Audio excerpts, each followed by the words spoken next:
Rob Neal, thanks for joining me. I'm wearing your 3D system, although I feel as if I might be trying to take Robert Downey Jr.'s place in Iron Man 4. Tell me all about this fantastic technology.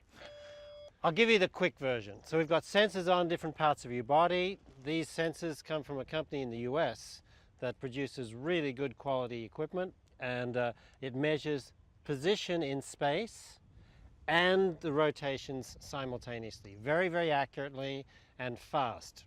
Faster than most high-speed cameras work, actually. But we've got it calibrated to your body so that it can measure exactly what you do in your golf swing. It gives us the detail that you can't get from any other technology. And that's one of the things that we like about it, because it gives us information for the golf coach that helps him or her build better golf swings. So we can look at the intricacies of sequencing and timing and know really what's going on, not just what someone feels is going on. Well, I think those are very often, they're such sort of nebulous, vague terms. Your sequence is a bit off, your timing's a bit off. Well, with this, I'm doing something here. So you've set some, I'm not going to explode in a minute, am I? You've set something here. Now, what have you done to me? What I'm going to do is use the audio tone to help you and us identify the correct transition sequence. So when you change direction at the top of the backswing, it doesn't happen that you get there, you stop, and then everything goes together. That's not what you do. In fact, what happens is as you wind up, your lower body starts that lateral movement prior to the rotation and prior to when your arms and body have finished their backswing movement. So there's this transition phase. And I think from a coaching perspective that the transition from backswing to downswing is a key area to address to help people improve the way the club ends up being delivered. Because if you get that transition sequence close to being right, it's almost, I shouldn't say impossible, but much more difficult to make a bad swing than it is to if you do something incorrect in transition. So the beep here, that's a sideways, a lateral motion you've given me. It's not a rotational motion. No. And so you've got that set. How far have I got to go here before I'll set that tone off? I've set it to 4 inches. Okay. And what we have talked about at times, we said that the tour player average is 5 inches of lateral movement. So I want to see 4 inches of sideways movement before that beep comes on, and then a lot of your weight will be towards your left leg then. But as I'm turning, I'm still keeping that tone on. Oh yeah. That I stay there. I don't go lateral, turn, and then back, and then back up. No, that would be no. no good. So that would be sequence, that I want the beep to occur hips before hands. Just like that, yeah. So that would be a drill that you might do. What could the viewers do at home? In the very unlikely event they don't have one of these at home in their living room. Well, they should get one. They should, I agree, but what could they do? One thing, if they're on the range or they can put a rod like this, a shaft, just outside their left leg. And Maybe I need to put it back a little bit further.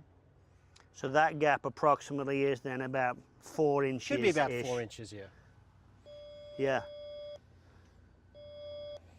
All right, so everybody can get a stick.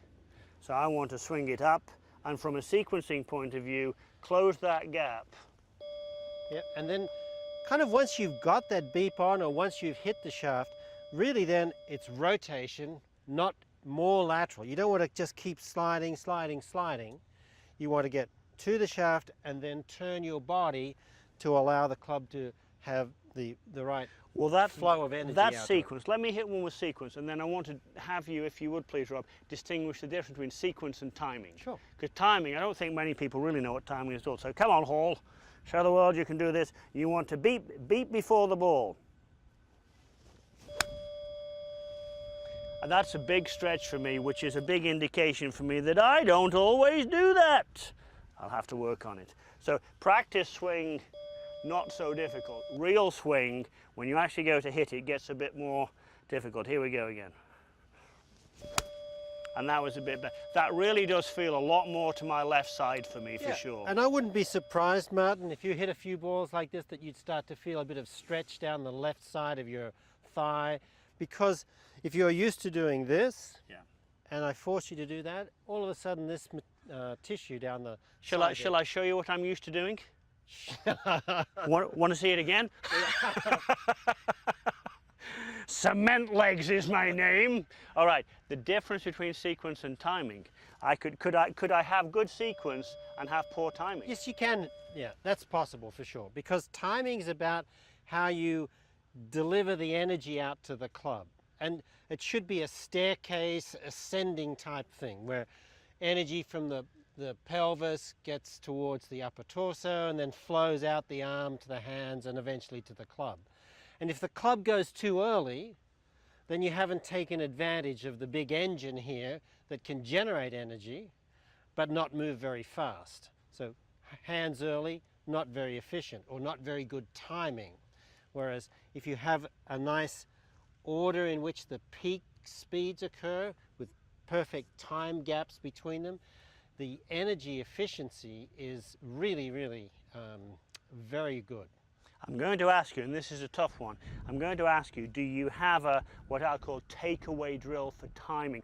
I once heard Phil Ritson, great player from great teacher from South Africa, say that when his players were playing the best, they felt that the downswing took a long time before they club got to the ball. Now that doesn't mean it was slow, but any comment on that rather than rushing? Yeah, one of the things that I think Phil was getting at there is that there needs to be time for the body to get its work done.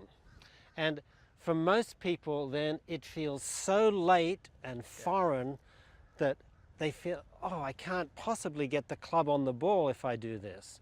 But that's what the good players do. They allow their body to get out in front sufficiently and then whip the arms and club past the body down through impact. And I think that's fascinating, you know, and a lot of people is just terrified of, my body got in front of it. It should do to some degree, shouldn't it? Yes. Yeah, absolutely. All right, let's see if I can get some sequence and some timing. Here we go.